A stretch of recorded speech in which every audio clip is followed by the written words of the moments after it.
कांग्रेस की हुकूमत थी और उस 8 आने फीस बढ़ती के खिलाफ बिहार में छात्रों का आंदोलन शुरू हुआ और वहां गोलियां चल गई, दर्जनों लोग मारे। घूम रहा था तो देखा कि पुराना गाड़ी है, तो हम पूछे कि मालूम पड़ा कि नई गाड़ी खरीदे हैं। बोला कि नई है सर, छुड़वाए हैं इसको खरीद के। सिर्फ उन्हीं का मनोबल था, वही तय करेंगे अगर हम जीवित बच गए तो इसलिए नहीं कि हम बड़े मजबूत थे, इसलिए बच गए कि उन्होंने छोड़ दिया। जिसको जात पात कहते हैं, हम जात पात कहते हैं, जाति विभाजन कहते हैं, ये क्या है? ये जो पिछड़ी जातियां जो पिछड़ गई विकास के दौर में, उनका एस्पिरेशन है। आज विचार के केंद्र में विचारहीन राजनीति का एक दौर आया है। विचार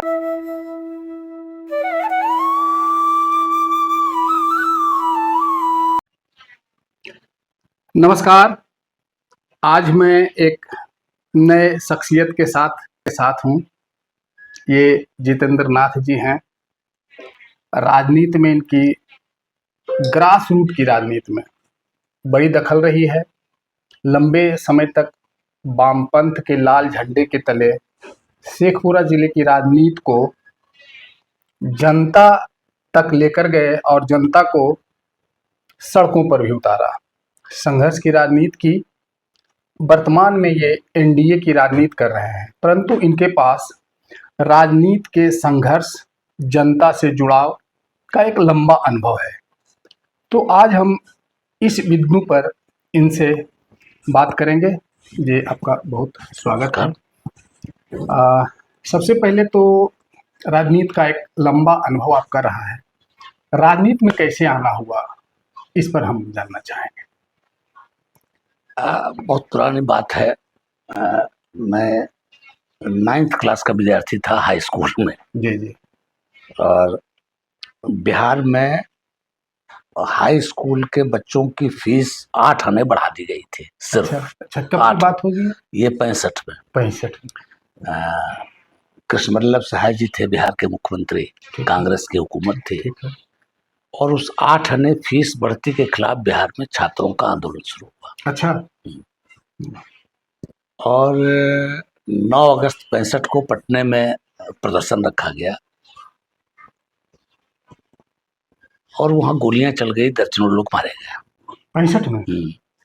अच्छा, केवल 8 आने की फीस बढ़ती के खिलाफ। मैट्रिक में मैंने हाई स्कूल की फीस। हाई स्कूल में 6 से 10 तक हाई स्कूल में। अच्छा, 6 से 10 तक हाई स्कूल माना जाता है। हाँ। अच्छा, उसमें 8 आने की फीस बढ़ती जनरली हुई थी।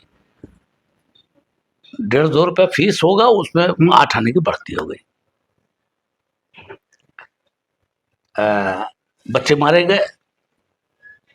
मैं उस प्रदर्शन में नहीं था।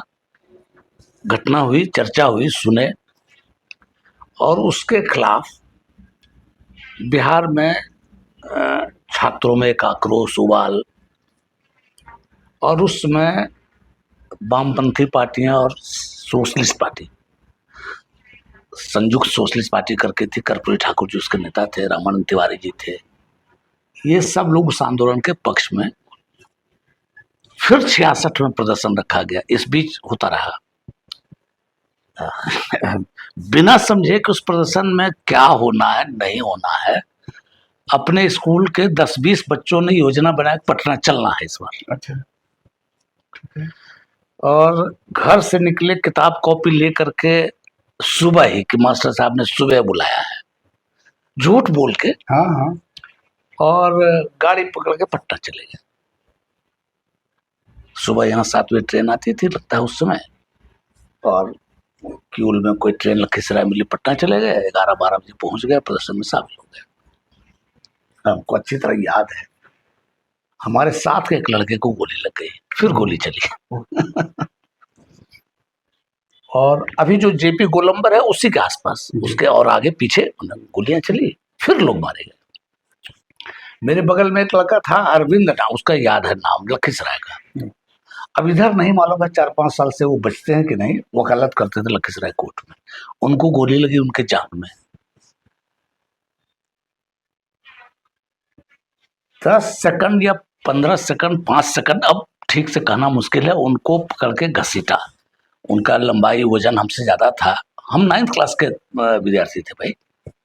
लेकिन 2-4 सेकंड में ही हमको ये एहसास हो गया कि गोली हमको भी लग सकती है ना, मैंने गोली चल रही है तो चल पीछे रही को भी है। लग जाएगा। तो 1 कदम 2 कदम खींचे होंगे, अब पूरी बात नहीं है। और फिर वहां से भागे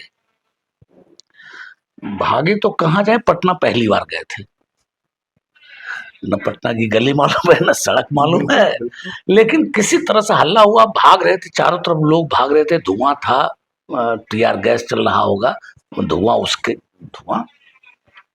और फिर भाग करके किसी तरह स्टेशन हम आ गए, और इतना घबरा गए थे कि छुप गए माल गोदाम की तरफ जाकर के कि कुछ हो सकता है। और जो गाड़ी पहली मिली इस तरफ पूरब की तरफ आने के लिए, उस पर सवार हो गए और देर रात घर आ गए। घर वाले को नहीं पता चला कि हम पटना गए थे, और उसकी प्रतिक्रिया में पूरे बिहार में प्रदर्शन हुआ।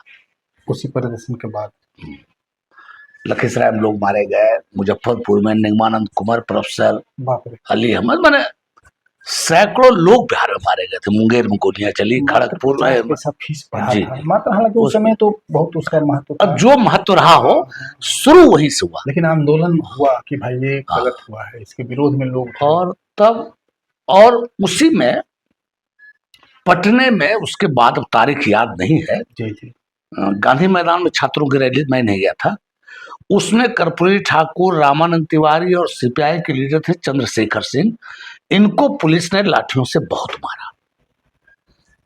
कहा जाता है कि कर्पूरी ठाकुर जी की जान उस दिन चली जाती अगर रामानंद तिवारी और राम अवधेश, अब पूरी बात अब उतना आसान नहीं है, ये लोग अगर उनको न बचा लिए होते तो शायद उस दिन उनकी जान चली, ये लोग कह रहे हैं। और उस घटना के बाद पूरे बिहार भर में आग लग गई, और एक ही नारा, कांग्रेस हराओ बिहार बचाओ, है ना। गली गली में शोर है, केवी सहाय की जगह वो गाली देते थे लोग, फलानमा चोर है, ये नारा पूरे बिहार में। और उस आग ने पूरे हिंदुस्तान में छात्रों को उद्दीलित कर, पूरे हिंदुस्तान बोल रहे हैं, बिहार की राजनीति पूरे हिंदुस्तान में छात्रों को में आग लगा दिया। ठीक है।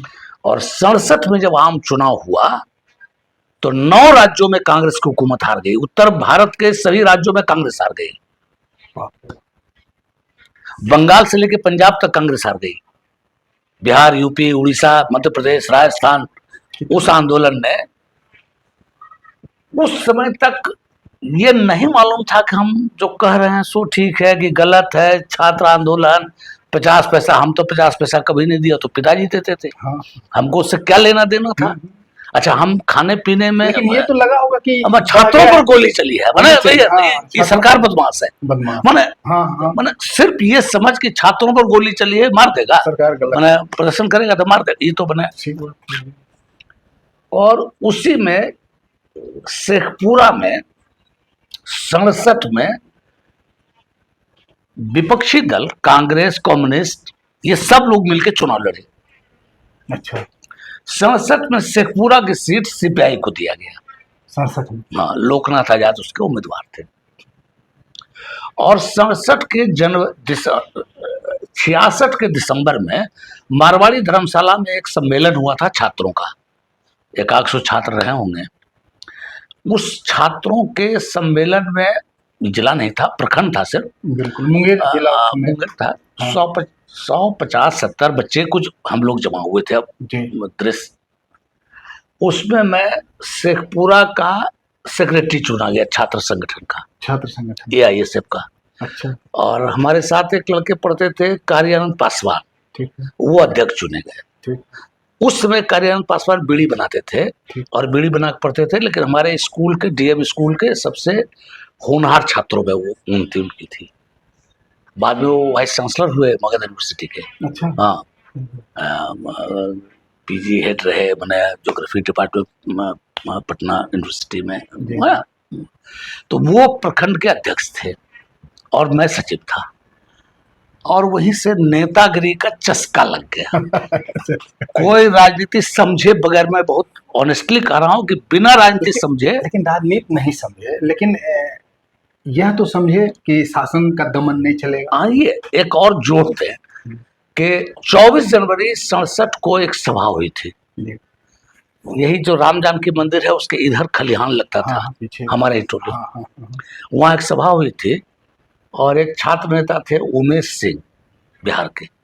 उस समय वारंट था, चूंकि उन पर सूट वारंट था उन पर, तो वो बबलू नाम से वो घूमते थे। अच्छा। वो आए थे सभा करने, मैं उस सभा का आयोजक था और मैं अगर ठीक हूं तो हजारों बच्चे थे उस सभा में। कितनी ठीक है। जागरूकता उसमें। और पटना से 2-3 लोग, और पटना से आए थे, बम्बई से आए थे, नहीं मालूम। उन्होंने कहा हम पटना से आए हैं और छात्रों के नेता हैं। तब हम लोगों ने कहा कि ठीक है, छात्रों के नेता हैं। और उन्होंने ये संदेश दिया, चिट्ठी दिया हमको कि यहाँ छात्र संगठनों ने तय किया है सीपीआई को मदद करना, शेखपुरा विधानसभा। 24 जनवरी था, एकदम मेरे जेहन में है। और लोकनाथ जी जो उम्मीदवार थे सीपीआई के, वो सभा के कहीं दूर पीछे बैठे हुए थे। अच्छा। इन वामपंथियों का कुछ प्रायोजित भी हो सकता है कि उनका प्लानिंग होगा, ये सब गॉड नोज की क्या बने, फैक्ट है। तो मंच से मैं ही था ऐलान करने वाला कि शेखपुरा के छात्रों का भी ये फैसला है, पटना से जो संदेश है उसके आधार पे, कि यहाँ कम्युनिस्ट पार्टी को मदद करेंगे। और आज से जो छात्र संघ का झंडा था उजला और एक हिस्सा लाल, ये अब बंद हुआ। अब कम्युनिस्ट पार्टी का झंडा पूरे चुनाव तक हम लोग उड़ाएंगे। अच्छा। That was the first time जब हम कम्युनिस्ट पार्टी को पहली बार जीवन में देखा, झंडा हाथ में लिया और फिर पागल हो गए। पागल तो हुए, सड़कों पर लगातार हम लोग देखे। और वो चुनाव जीते सिर्फ 900 कुछ वोट से, यहाँ से वो जीते। और मैं कह सकता हूं कि हम छात्र नहीं होते तो शायद नहीं जीतते। कांग्रेस का तो ये पूरा गढ़ था ना भाई, ये बरबीघा शेखपुरा, ये तो कांग्रेस मैंने जर्रे जर्रे में कांग्रेस था। बचपन से ही आपने कांग्रेस विरोध का झंडा मैंने वो परिस्थिति भी कही है कि वहाँ पर हम नहीं जानते थे कि वामपंथ क्या है, कम्युनिस्ट पार्टी क्या है, लेकिन एक परिस्थिति ने हमको वहां बना दिया और धीरे धीरे वहीं चले गए।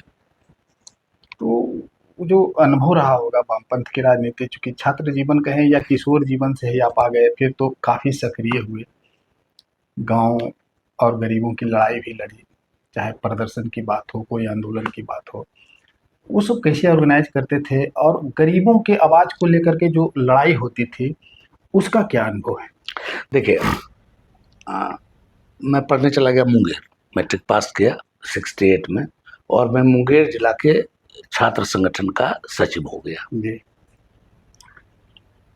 तो पढ़ाई छूटते चली गई, पढ़ाई छूट गई और प्री के एग्जाम में मैं फेल कर गया जी। अब समझिए, तो चूंकि इन्वॉल्वमेंट हो गया, और 70 आते आते तो मैं पूरा वक्ती कार्यकर्ता हो गया सीपीआई का। उस समय देश के अंदर राजनीतिक धारा 3 थी, चौथी भी धारा थी, वो कमजोर थी। एक धारा कांग्रेस की थी, आजादी के आंदोलन की पृष्ठभूमि में उनका जन्म हुआ था और वो आजादी के अगुआ थे।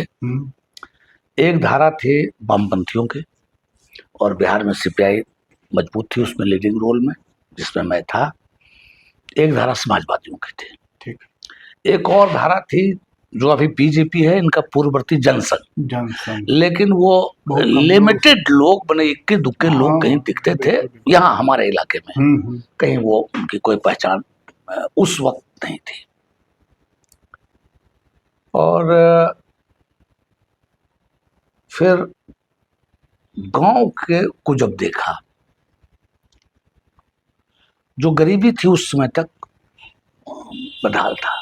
हम लोग, आप समझ लीजिए कि गांव जाते थे मीटिंग करने, तो चादर अपने कंधे पर या कंबल अपना लेके जाना पड़ता था। वहां गांव में किसी के पास चादर एक्स्ट्रा नहीं होता था, गरीबों जो हमको दे ओढ़ने के लिए, सभी लोग, मैंने वो मेरा नहीं विषय, वो सभी समाजवादी, वामपंथी जो लोग भी गांव जा रहे थे, उनका ये मामला था। उस दौर से आज तो बहुत समृद्धि आई है, गांव में भी आई है, शहर में भी आई है। तो विसंगतियों के खिलाफ, सामाजिक शोषण के खिलाफ, समाज में जो भेदभाव था उसके खिलाफ उस लड़ाई में धीरे धीरे शामिल होते चले गए और लगा कि इस समाज को बदलना चाहिए। और हमेशा एक बात ध्यान में आता था, कभी जब सोचते थे कि चीन हमसे बाद में आजाद हुआ, हम 47 में आजाद हुए, चीन 49 में आजाद हुआ, और चीन दुनिया की बड़ी महाशक्तियों में शामिल हो गया, हम नहीं हो पाए। और इंटर तो हम फेल कर गए थे, एक सच है। ठीक है। दूसरा सच है कि वामपंथी राजनीति को पढ़ने में रात दिन लगा दिया हमने, खूब पढ़ा। ठीक है। अब एक उदाहरण सिर्फ देते हैं कि कांग्रेस की एक गलती या बेवकूफी, जो कह लीजिए, इक्वल फ्रेट पॉलिसी, रेल गाड़ी में भाड़ा, माल भाड़ा, झरिया से कोयला पटना आवे तब भी वही भाड़ा लगेगा जो झरिया से त्रिवेंद्रम जाएगा तो ट्रेन का उतना ही भाड़ा लगेगा। ये ऐसा कानून था। ये इस कानून ने क्या किया, पूरे देश के मिनरल माइंस, इसका 40% था हमारे पास बिहार में, 40% कुल लेके ये सब चला गया दूसरे राज्यों में, और बिहार कंगाल होता चला गया। श्री बाबू अकेला शख्स बिहार में हुए जिन्होंने अपने कार्यकाल में कांग्रेस के अंदर स्ट्रगल किया या उनको ये अवसर मिल गया। उस समय थोड़ा औद्योगिकरण जो कुछ हुआ उनके पीरियड में, वो फर्स्ट और लास्ट हो गया, फर्स्ट एंड लास्ट। हाँ, बात उसके बाद कोई औद्योगिकरण, उसके बाद झूठ बोलते हैं जो लोग भी, कहते हैं कि हमने कुछ किया पूरे पीरियड में। कैसा आजादी के समय बिहार ये औद्योगिक उत्पादन में चौथे नंबर पर था, कुल कारोबार में पूरे देश के अंदर जो जीडीपी में हम चौथे नंबर पर थे, और आज कहाँ है सो देख लीजिए आप। बिल्कुल। ये कांग्रेस की उस पॉलिसी, और एक और पॉलिसी थी, खदान बिहार में, कारखाना बिहार में, और इसका मुख्यालय होगा कलकत्ता, बंबई, बंगलोर या दिल्ली में, बिहार में कुछ नहीं रहना, ठीक है।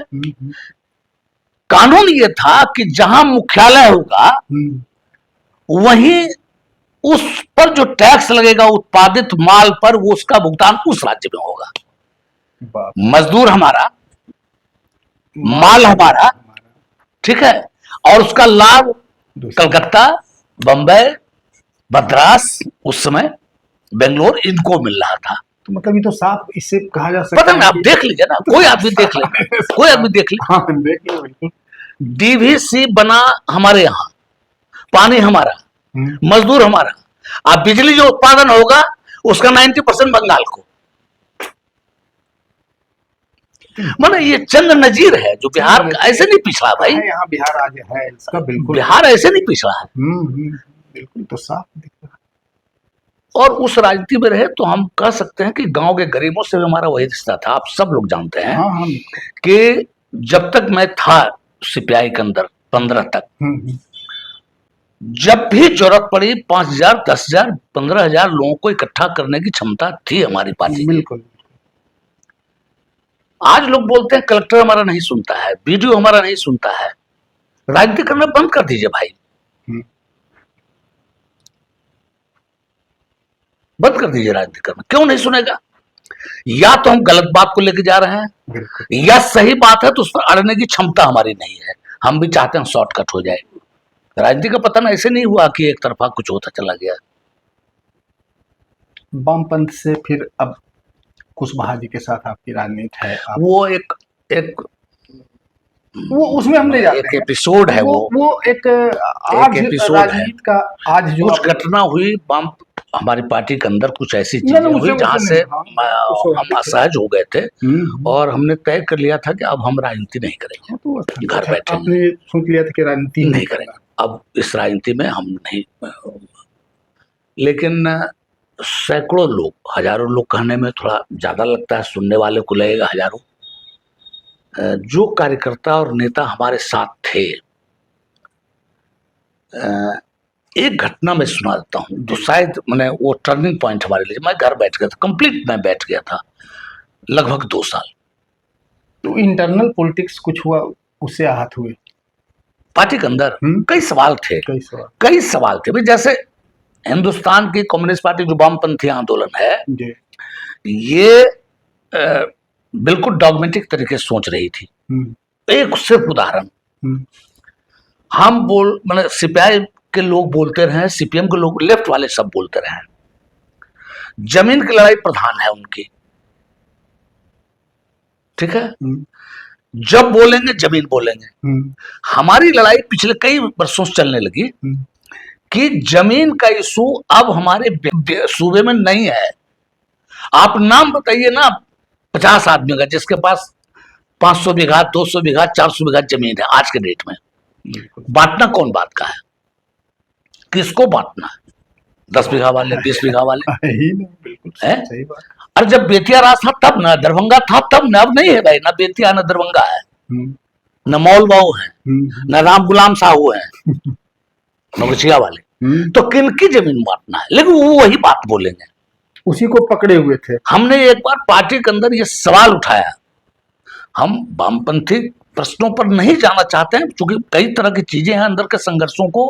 अब चूंकि हम वहां नहीं तो कुछ लोग को ये लग सकता है कि एग्जरेटेड तरीके सब चीजों को देख रहे हैं। जैसे हमने कहा कि बिहार के अंदर एक सर्वे करिए, सीपीआई लीडर, और मैं, आप जानते हैं, आपको मालूम है कि मैं सीपीआई के सेंट्रल लीडरशिप में था लंबे समय तक। मैंने एक सवाल उठाया कि आप बिहार के अंदर एक सर्वे करिए, कितने गांव में गरीबों को जमीन बांट के दी गई है? 1000 गांव है कम से कम, ठीक है, शेखपुरा जिले में भी, पुराना मुंगेर जिला में तो कई गांव। उन गांव में आज कम्युनिस्ट पार्टी है कि नहीं, खाली इतना सर्वे कर लीजिए, आपको अपनी जमीन का पता चल जाएगा। तो बड़ा सवाल आप उठा दिए। बिल्कुल नहीं तैयार हुए लीडरशिप के लोग। हमने कहा जिन किसानों को आपने जमीन पर कब्जा दिलाया, हक दिलाया, लड़के गोलियां चली, बंदूक चले, लोग मारे गए, अपने लोग दूसरे लोग, ठीक है, और वहां अगर कम्युनिस्ट पार्टी नहीं बची तो देयर इज समथिंग मोर। कोई दूसरा सवाल है, कोई तो कहीं लीकेज है। सवाल क्या है? सवाल है कि जमीन दे दिया तो उनको सिंचाई चाहिए ना, हाँ, उनको बीज चाहिए, उनको बाजार चाहिए। आप कहते हैं कि ये लड़ाई पूंजीवादी लड़ाई, हम इसमें नहीं पड़ेंगे। ये लेफ्ट के लोग बिहार में या देश में नहीं समझ पाए। ठीक है, हम एक जमीन का सवाल उठाया। हाँ, ये तो वाजिब सवाल है। आप उनको बता दे कोई आदमी। एक सवाल हमने हजारीबाग के प्रदेश राज्य सम्मेलन में उठाया था। जीवित हैं शत्रुघ्न बाबू, हमारे बहुत सम्मानित नेता हैं, बड़े, मैं उनका आदर करता हूं। मैं बहुत योगदान रहा है बिहार की राजनीति में उनका, शिक्षक आंदोलन में। हमने एक सवाल उठाया था कि शिक्षक संगठन बिहार के अंदर, सभी शिक्षक संगठन प्राइमरी से लेकर कॉलेज तक सीपीआई के साथ है, ठीक है। बिहार की जनता शिक्षक आंदोलन के साथ है। इनको वेतन बढ़ना चाहिए, इनकी सेवा शर्तें ठीक होनी चाहिए, आदि आदि। लेकिन आप एक बार भी नहीं उठाए हैं कि ये टीचर की जिम्मेवारी है बच्चों को पढ़ावे। ये बोल रहे हैं, हम 90 में उठाए ये सवाल, हमने 92 में लगता है, हजारीबाग के बहुत झंझट, शत्रुघ्न बाबू बड़े नाराज हो गए हमसे क्या उठा दिया? और मदन जी नाराज हो गए, कॉलेज टीचर के बड़े नेता थे। आज वो सवाल नंगे तौर पर हमारे सामने खड़ा है ना, आज खड़ा है। आज बिहार के शिक्षकों के सम्मान को गिराने में सबसे बड़ी भूमिका लेफ्ट के टीचर ऑर्गेनाइजेशन की है। हाँ, क्योंकि आपने जब जो सवाल उठाया वो सवाल आज के आज, अगर उसी समय इसको मंथन होता, कुछ न कुछ तो बदलाव होते। हम एक तरफा चले गए भाई, वेतन, सेवा, शर्त, सुविधा सब अब तो हो गया ना। शेखपुरा जिला बहुत छोटा जिला रहा है, आप तो जिला को बनते हुए भी देखा, और एक वह भी दौर आया जिसको आप जंगल राज के रूप में डिफाइन भी करते हैं। नरसंहार भी हुए, आपराधिक घटनाएं हुए। यहाँ के सांसद राजू बाबू होते थे, उनकी हत्या भी हुई, बहुत सारा प्रसंग है। तो राजू बाबू के राजनीति को आप किस रूप में देखते हैं? नई पीढ़ी राजनीति में आ रही है, लेकिन एक बदलाव यह है कि जो जिस स्तर पर आपने जन संघर्ष किया, दूसरे के हक के लिए अपना सब कुछ, अब तो मतलब इस पड़ाव पर है कि सारी जिंदगी उन्होंने, हम कहें कि होम कर दिया। आज जो राजनीति में लोग आ रहे हैं, तुरंत फुरत कुछ न कुछ पा लेना चाहते हैं, चाहे जो भी हो, कैसे उसको देखते हैं? देखिए, एक दौर आया है पूरे दुनिया में, पूरी दुनिया में। हाँ, विचारहीन राजनीति का एक दौर आया है। विचारहीन राजनीति का एकदम मैंने कैलकुलेटेड ये सिद्धांत है। बिल्कुल बिल्कुल एकदम। बल्कि ये जो केजरीवाल की हार हुई है, एक इसमें विश्लेषक ये बोल रहे हैं कि कोई विचारधारा नहीं थी। हाँ, विचारधारा एक है, विचार एन केन प्रकार सत्ता पर काबिज हो जाओ, कब्जा करो, हिस्सा ले लो। बात ये है, ठीक है, तो बड़ा अंतर आ गया। मैंने पहले 2 दशक 3 दशक पहले पूरे दुनिया में और भारत में खास तौर से, और बिहार में तो अद्भुत इसका बने उदाहरण है कि विचार के केंद्र में आदमी था। विचार के केंद्र में आदमी था। आज विचार के केंद्र में धन है। विचार के केंद्र में आज धन है, तो बड़ी बात आप कह रहे हैं। बिल्कुल, ये तो हम लोग भी महसूस देख लीजिए। इसमें एक चीज हम जो महसूस करते हैं कि जो गरीब लोग हैं वह आज राजनीति में हाशिए पर है, उसकी बात कोई नहीं सुनता है। पहले आप उसके उदाहरण है कि आपके पास लोग आता था, आज वो कहीं नहीं जाता है। तो इस गिरावट में जातिवाद को भी आप कुछ पाते हैं? ना, हम जात नहीं देखते हैं असल में। मतलब उसका कुछ असर आज जो राजनीति हो रहा उसमें, क्योंकि यह भी तो एक धारणा बनी है ना कि भाई ये फलाना जात है, ये फलाना वोट करेगा। असल में इसका भी कुछ असर पड़ गया। असल पहले एक बात हम क्लियर हो लें जी। जिसको जातवाद कहते हैं, हम जात पात कहते हैं, जाति विभाजन कहते हैं, ये क्या है? ये जो पिछड़ी जातियां जो पिछड़ गई विकास के दौर में, उनका एस्पिरेशन है। हाँ, कि हम भी, अगर भूमिहार समाज का लोग, ब्राह्मण समाज का लोग या सवर्ण समाज का लोग आगे बढ़ रहा है तो हमको भी बढ़ना चाहिए। इसमें कहाँ गुनाह है? और समानता का अधिकार तो हमारा संविधान भी है, लोकतंत्र भी यही है। संविधान एक बात है, संविधान बना इसीलिए है कि आकांक्षा थी हमारी, लोकतांत्रिक अवधारणा भी पहले क्लियर हो लीजिए। संविधान की वजह से हमारे आकांक्षाओं का जन्म नहीं हुआ है, हमारी आकांक्षाओं की वजह से संविधान का जन्म हुआ है। और उन नेताओं का साथ दीजिए जिन्होंने संविधान बनाया, बाबा साहब हो और लोग हो, जो बिहार देश की आकांक्षाओं को ठीक ठीक समझा बिल्कुल। तो पिछड़ों में ये आकांक्षा है। कई जात देखिएगा, जाति सम्मेलन रखा है भाई, तो हमको एमएलए का टिकट चाहिए, हमको हिस्सा चाहिए। ये बुरा नहीं है, बिल्कुल। ये हम लोग एक लोकतंत्र में अपना, हम पॉलिटिक्स में एक पढ़ते थे एक सिद्धांत, डेमोक्रेटिक अप्रोच है। इसके अंदर डेमोक्रेसी है भाई, इसको अंदर। हाँ जी, बिल्कुल। ये जातवाद नहीं है। तब हम जिस जात से आते हैं, कोई और हमसे जो पिछड़ा हुआ समाज है, वो जब अपना हक उठाता है तो हम कहते हैं जात पात कर रहा है। ये फालतू गप है। उठने दीजिए ना लोगों को भाई। एक बात, लंबी बातचीत कितना चलेगा, एक बात आपको बताते हैं। आज के तारीख में बिहार में नीतीश कुमार जी का जो दौर है,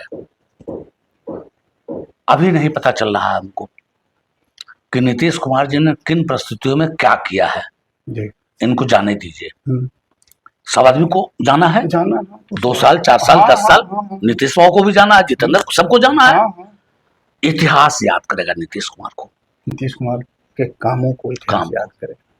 आप कल्पना कर सकते हैं कि सभी सड़कों में, सभी गांव में सड़क हो जाएगी। आप मतलब आज तो आप देख रहे हैं, उस समय आप 20 साल पहले बात करिए ना, कल्पना भी नहीं सोच सकते थे ना। एकदम हम सोच सकते थे कि 20 घंटा बिजली हमारे गांव में। आप गांव में जाते हैं तो लिमका निकाल के देता, आप पीने, तो हम हंसते हैं कि नीतीश कुमार एकदम टाल में सुदूर गांव में। तो हम कहा कि एकदम फ्रिज से निकालता है, तो हंसते हैं। हम कहा नीतीश बाबू तुमने घर में लिमका पहुंचा दिए ना? कहता सर ये बात तो ठीक है। एक लिमका से मेरा मतलब है कि बिजली पहुंच गई आप रेगुलर। हर घर जल। आप सोच के देखिए ना कि इज इट पॉसिबल। ना, बिल्कुल कुआं का पानी मुश्किल पहुंचा दिया ना। बिल्कुल। कभी है, कई लोग बोलते हैं वो ठीक गांव में नहीं है, गया, हाँ। तो 99 गांव चला गया तो हम एक गांव पर बहस कर रहे हैं। हमारे घर में 100 बल्ब लगा हुआ, हाँ, तो फ्यूज किया ना, तो हम्म। रोज फ्यूजे बल्ब दिखेगा। बिल्कुल बिल्कुल एकदम, ये हम भी मानते हैं। आज अगर 2 घंटा बिजली कट जाए तो हंगामा हो जाता है, हो जाता है क्योंकि ना। लोग लगता है कि भाई 24 घंटा बिजली रहे। आप याद करिए कि किसी गांव का ट्रांसफार्मर बिना पूरे गांव का चंदा किए हुए बदला गया ना। 2 महीना 4 महीना 6 महीना। हाँ, शेखपुरा शहर मोटा में राशि, बिल्कुल। 1.5 साल बिजली नहीं थी लगातार। शेखपुरा शहर 1.5 साल में कर रहा हूं। और राजू बाबू थे उस समय विधायक। बाप रे, सोच लीजिए क्या दौर था वो।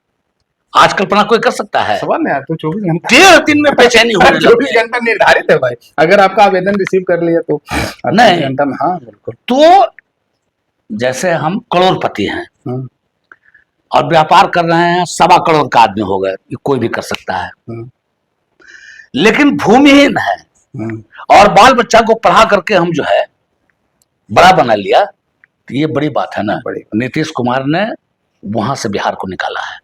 बिल्कुल।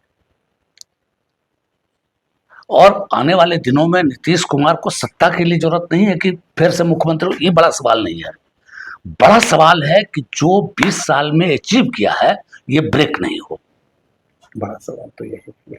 और अब लड़ाई सड़क की नहीं है भाई बिहार में, हम्म, बिजली की नहीं है, ये सब लड़ाई वो छोड़िए ना। अब लड़ाई है बिहार में कि देश के टॉप 5 स्टेट में हम जाएंगे कि नहीं। और नीतीश कुमार जी हो या नीतीश कुमार जी की समझ या दृष्टिकोण वाला आदमी कोई होगा, वही ले जाएगा आगे। और इसके लिए काम कर रहे हैं हम लोग। हम तो बहुत छोटे लोग हैं, लेकिन जितना भर बिहार को हमने समझा है कि अगर किसी गलती से, किसी बेवकूफी, 20 में बेवकूफी क्या इंडिया की कुछ लोगों ने भीतर घात, हम तो अलग थे, हम तो एनडीए में थे ही नहीं, हाँ, लेकिन एनडीए के अंदर रह के कुछ लोगों ने किया है खेला। एनडीए के अंदर रह के कुछ लोगों ने खेला किया इस बार शाहबाद और मगध के इलाके में, समझ गए आपका इशारा। और 7 सीट हार गए। अगर ऐसा कोई खेल किसी ने किया, हम करें कोई करे, बिहार के इतिहास में उसको माफ नहीं किया जाएगा।